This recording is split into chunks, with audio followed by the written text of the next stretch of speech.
Hey, Steve Mignani here. Before we get to our junkyard crawl video for today, just a heads up, on October 1st, if you're in the Durant, Oklahoma area, I'll be there live at Spanky Assiter's inaugural Freedom Choctaw Collector Car Auction at the Choctaw Casino and Resort Event Center, again in Durant, Oklahoma, where a whole bunch of cool collector cars are going to get sold, many of them at no reserve. And I'll be on the stage live doing commentary.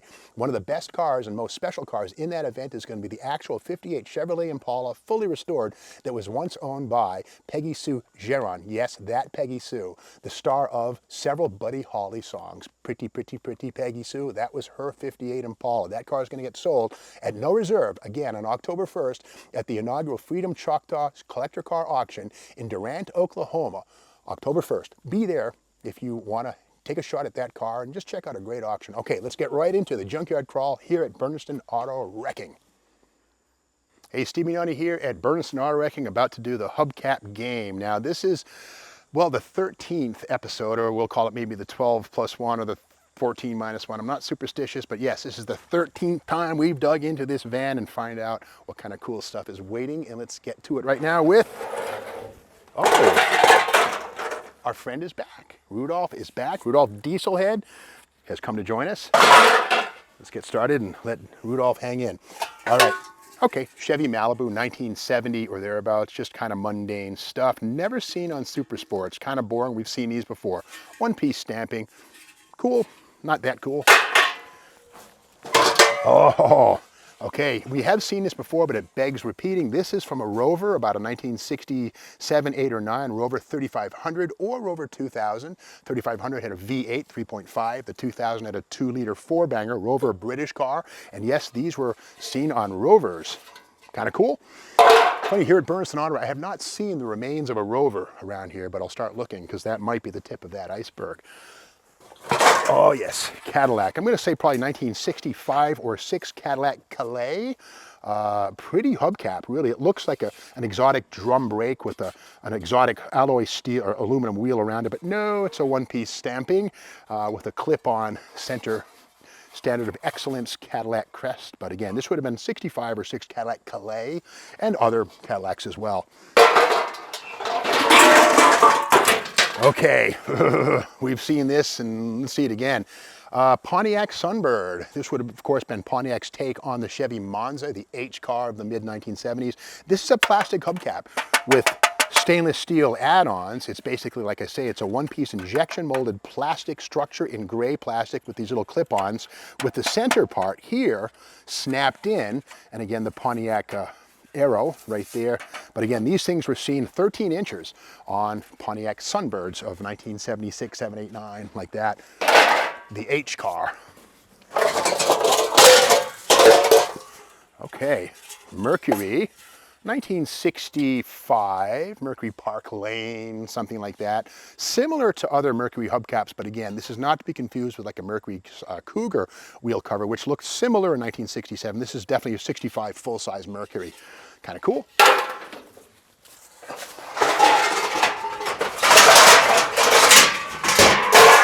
All right, Pontiac Motor Division, PMD, right there. And this would be from, like, say, a 69, I'm going to say, probably, like a Bonneville, just a full-size Pontiac.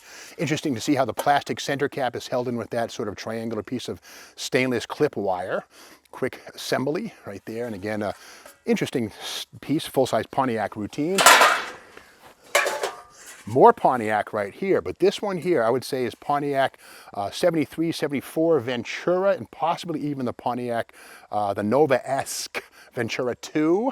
And again, these wheel covers, I remember seeing these as a kid. An attractive piece, you know, kind of a nice ring to it, literally.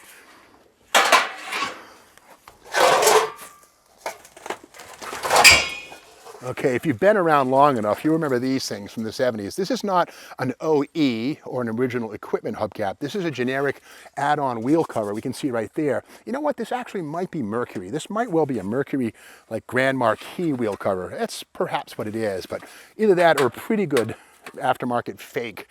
And again, this hex type center lock is not a bolt or anything like that. It's just cheesy American cheese is what that is. Now, these were popular, but let's face it, these are from a pretty dark time when fake wheels were as good as real ones.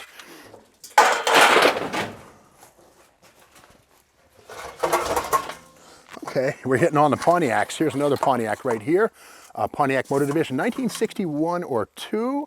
And if we look at this, it kind of has the look of the Pontiac 8-lug wheel, which of course kind of has a similar look here, but this would have been a full-size Pontiac 1961 or so.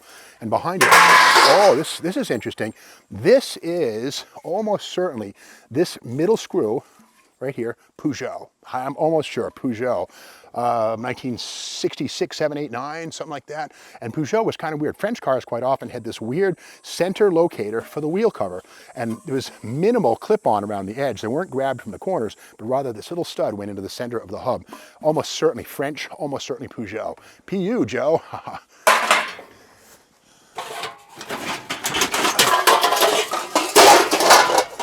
Oh, Datsun right here, 13 inches.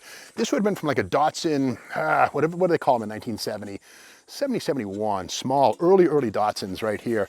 Again, it's kind of weird. It's stainless steel with a ferrous metal or a steel retainer ring that's crimped on. You can see the decay rate of the steel is much faster than the stainless. In fact, stainless is almost mint. But this is definitely Datsun stuff from very late 60s or early 70s for sure. 13-incher, small. Okay, got a Chevy 348 tri-power car or a Police Interceptor 1961. These are the wheel covers you need. These are pretty cool. Of course, they also were seen on 235 cubic inch Biscayne 6 poppers. But again, the Chevrolet, this is truly a hubcap or a poverty cap or a dog dish, if you will. Not a wheel cover, but again, beautiful, timeless thing. Less can be very much more. If you got a 348 car, these are the hubcaps you need.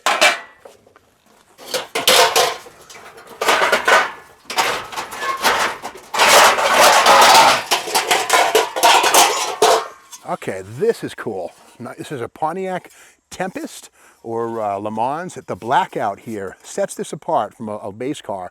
Again, this might have been a GTO item, basic, but Pontiac Motor Division, but again, sort of a fake magnesium dull coat Dow 6 appearance. But again, it's basically a one-piece spider with a die-cast center that pops into place. But this is very cool. If you have a 65 Pontiac A-body, these are the hubcaps that could be found on them. Kind of cool. And I've always kind of liked these. This is Dodge right here, 1969. You could see these things on a Super Bee or a Dodge Dart or a Dodge Coronet wagon. These are kind of neat. I've always, a very friendly look. I kind of like this. It's like a hubcap that's smiling at you. Kind of weird to say that. But with that said, I like the argent finish here, the black finish there. A lot of detail really to make it look kind of like a magnesium exotic wheel in a snap-on one-piece stamping. Pretty cool. All right, Chevy Malibu or Monte Carlo, 1978, 79, maybe 1980. These are 14 inchers, and these are kind of from the downsizing era when Detroit shed like 1,000 pounds per car and made things about 8/10 scale in 78. The Malibu, the A bodies, the G cars. This is the wheel cover you'd see like on a Chevy Malibu right here, wagon, two-door, all of them.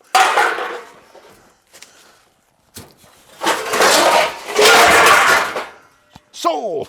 This is pretty cool. Futura, the Ford Falcon Futura. Gotta love the red, white, and blue, the patriotic theme.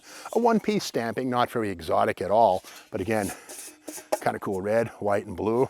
USA 1, baby. Okay, right here. This is a Plymouth bottle cap or a poverty cap. These things appeared in 1971 or 70, something like that. And these, again, were made a few different ways. The Dodge version with the red fratzog, the basic one on vans, and then the ones for passenger car use, it said Plymouth Division on them. And again, these are also seen on police cars into the 70s. And again, the 15 by 8 slotted wheel cop car, these things would be in the middle of that. These are pretty cool cars, or hubcaps. Sometimes less can be more. All right, speaking of Plymouth, here it is right here. Full-size Plymouth, say 1974 Fury 3. Big boat of a car. These are 15s. These are what you would have seen on them. And again, just a one-piece stamping. And to get this shape out of a sheet of stainless involves multiple strikes from very heavy dies. And you got to wonder, where is that tooling now? You know, but this is, again, mid-70s full-size Plymouth right here.